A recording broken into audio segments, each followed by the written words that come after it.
يقول أبو ليث: بكتب عبر هذه الرسالة عن طاعة الوالدين.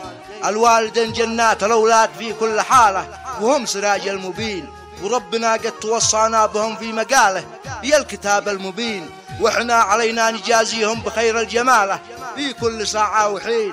من طاعهم في حياته طاع رب الجلالة ونال دنيا ودين، ومن عصى أمه وأبوه جاه القضاء من عياله حتى ولو بعد حين.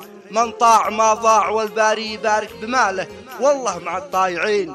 أمي وبي دايما هم تاج راسي وشاله، ونور عيني يقين، ونور عيني يقين.